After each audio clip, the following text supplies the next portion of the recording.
Good evening, everyone. Welcome to the Wednesday webinar with the Property Law Alliance. I hope everyone is doing well. And then welcome, Silna and Bruno.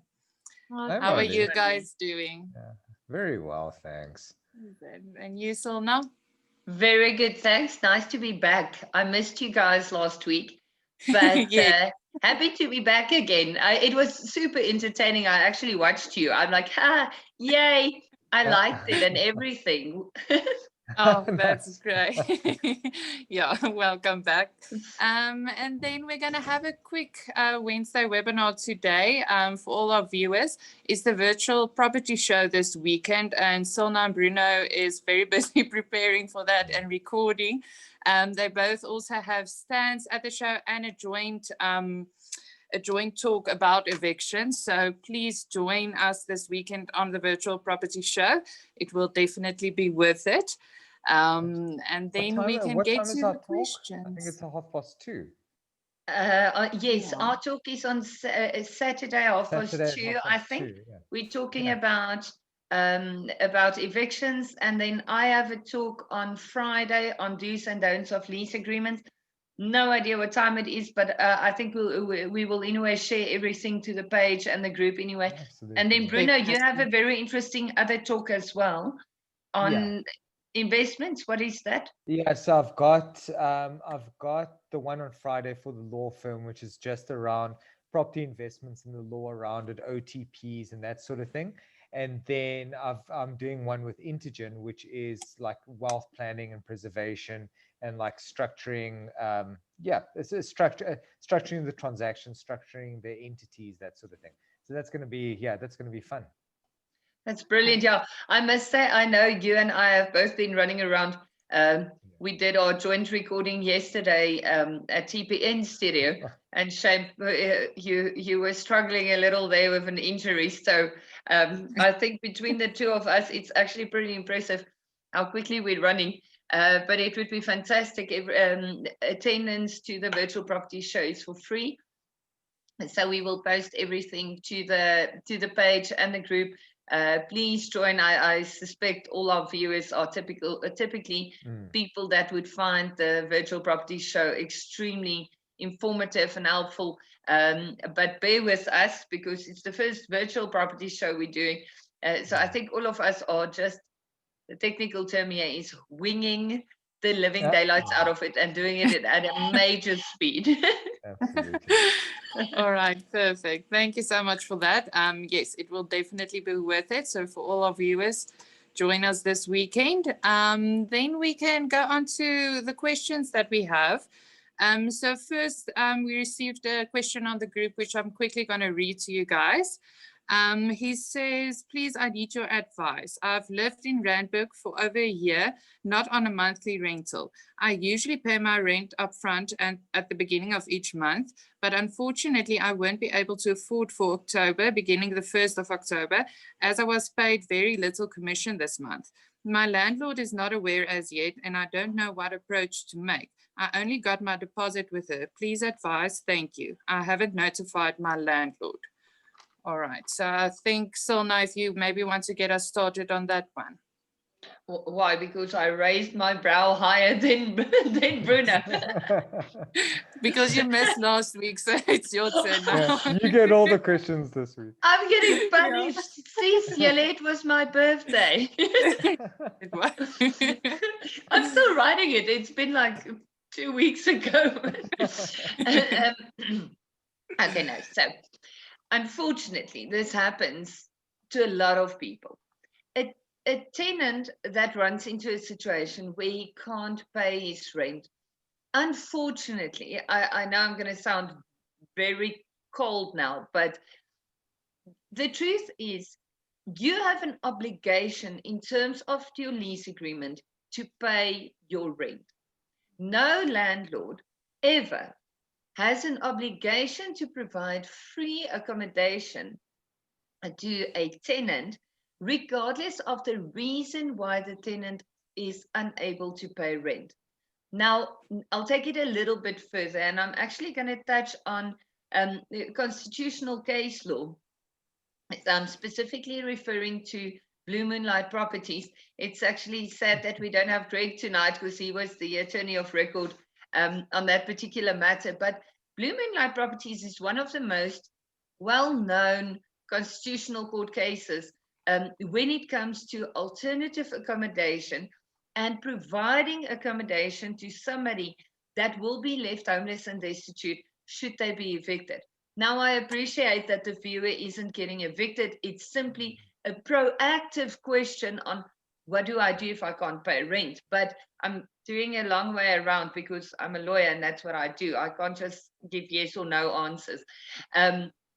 So the reason why I'm bringing up Blue Moonlight Properties is Blue Moonlight Properties specifically places the obligation of providing alternative accommodation on the municipality.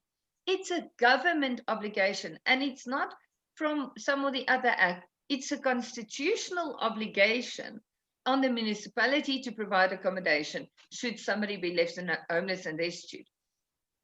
In that particular case, the court deals with the obligation to provide accommodation in a lot of detail.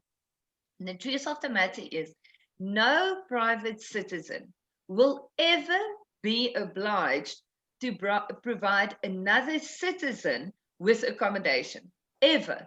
That is a horizontal relationship between parties, and you can't be required to provide accommodation in any way. The obligation is a virtual one between government and citizens, not between citizens.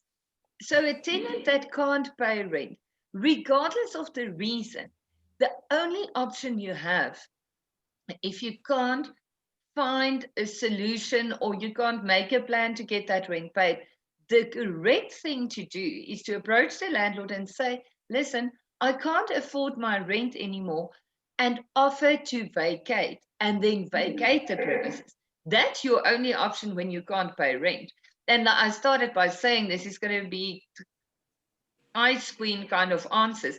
But unfortunately, the law has to be called and the law has to be clinical, because if it's not, and we have to consider everybody's detailed circumstances, eventually we're going to end up with landlords selling their rental properties, because why would you invest in rental property if you end up having to provide people with accommodation for free?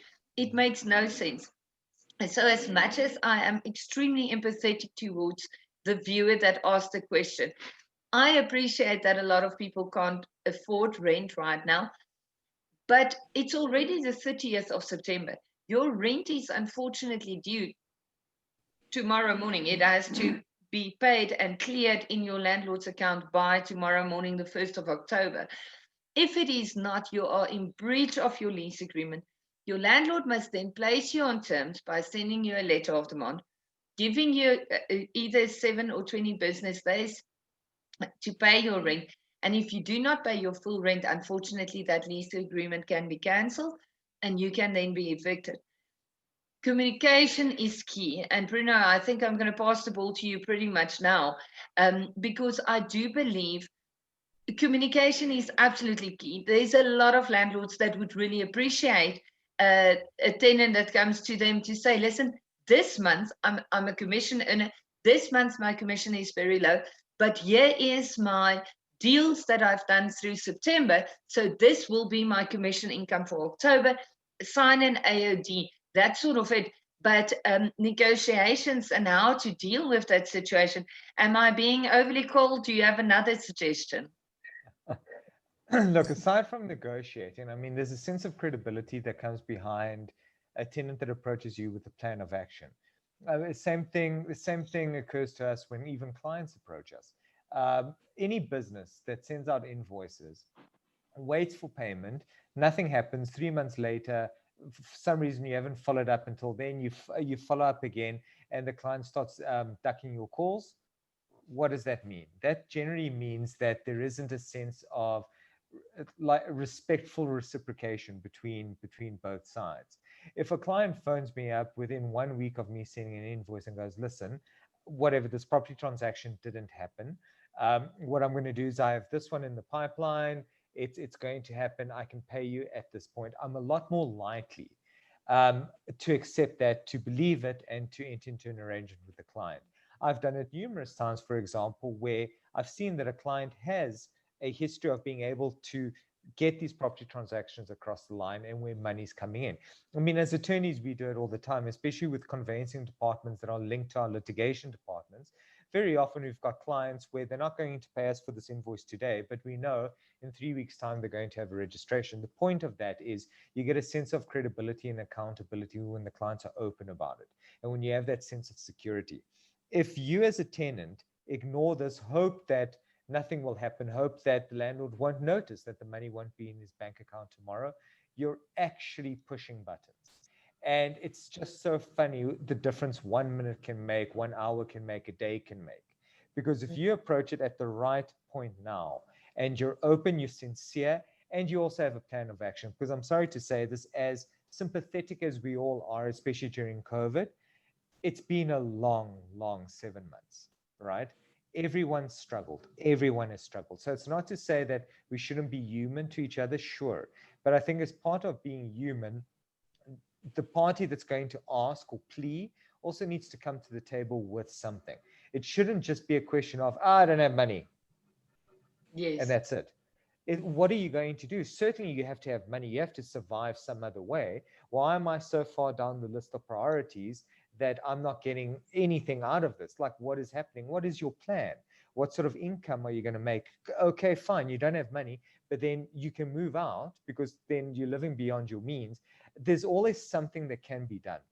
And exactly what you said, a person that works with commission, show us, for example, as a landlord, where the commission is going to come from, why there's a delay. There's no point saying I work off commission, but when we look at your accrued commission, it's not going to be enough to cover the rent. You're going to sign an acknowledgement of debt. It needs to make financial sense. But if you actually put this together as a package and go, look here, this is the commission, this is how it's accrued, this is when it's payable. These guys have always shown proof of payment. Here's an AOD that says that I'm going to pay X on this date, Y on this date, and Z on that date. I think the landlord's a lot more likely to negotiate or to accept that, as opposed to when you don't do something like that. Remember, a landlord doesn't have to, but a landlord is still human. So now play on that and make sure that when you do approach them, you've structured it in a proper way. I agree, especially to your point of it's not like you can't pay anything, and I find that quite often with tenants that we evict, they are short by like whatever, anything from 500 to 5,000, 50,000 rand on their rental. But instead of paying then what they can, they just pay nothing. And I think that's the problem, because what I'm seeing is once a tenant skips 1 month's rent, then it's pretty much dunsies, because you won't ever make that up, not a full month's rent. So if you have to short pay, talk to the landlord, negotiate upfront, pay as much as you possibly can. Yes, that might mean that you won't be able to go out for one dinner or whatever. Whatever your personal circumstances is, I do not know. But your rent must be as high a priority as basically food, because it is basic needs. You need accommodation, you need food. Pay for that, and the luxuries can come later. Yeah, absolutely. So sorry, just on that point, the one thing that we've warned about before, but I suppose this is the right time to mention it.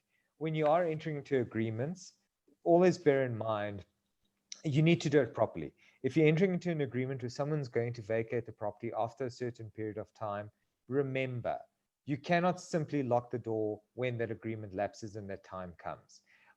Even if the person fails to move out, but you've agreed 2 months, you give them 2 months and they don't move out, you still need to apply for the eviction. So guys, be careful. If you enter into an agreement that's too far ahead into the future, maybe consider starting the eviction process now, making that agreement an order of court now, because 3 months is a long time. And if you feel, have even the inkling of a doubt that this person won't move out, because they've given you trouble in the past, and we've had this plenty of times, is please pay. Yeah, no, I'll pay. and they keep promising, and eventually you get them to agree to move out. This guy's 6 months in arrears or 3 months in arrears. Now all of a sudden the next thing that they're saying is they're going to move out. Sometimes it doesn't happen. If you're in doubt, you can start the eviction proceedings now, get them to agree, put it into the actual application, go to court, make it an order of court. Worst case scenario, they don't move out, you're already in court, so you just take an order and there you go, you're done. Best case scenario, I suppose, is look, you're in court, but the guys do move out. Yes, unfortunately, you've paid for it, but what's your loss in rental if they stay on the property and you now need to wait a further 3 months? I suppose it depends. If it's a property in Bryanston of 20,000 Rand, 30,000 Rand a month, do it. If it's a 2,000 Rand unit somewhere, fine. You know what? Maybe it's not worth it. But consider it. At least have it at the back of your mind. Agree. Thank you. All right. Is there anything else that you guys want to add? I think that is about the time that we have this evening. But we do understand that you guys are also busy preparing and everything. So yeah, if there's any last thoughts from your side. No, I think there is going to be a few more questions, especially after the weekend, Bruno. Yeah. I think we specifically make reference to the Property Law Alliance, and please keep those questions coming. Otherwise, we have to think of questions, and we're not always fantastic with that. But thank you for all the questions. I do appreciate that we don't deal with each and every question that we receive, but please keep them coming. And I'm so sorry we're cutting it short tonight, but I think everybody is in a way grateful. Apparently, we need to prepare for a storm in Joburg. Yeah. I heard, yes, yeah. Me and my weather talks. Oh, shy. All right. But thank you so much, guys, for joining us. And then have a lovely evening. Good luck with everything and keep safe. Cool. Cheers, guys. Bye. All Bye-bye. right. Bye. Bye.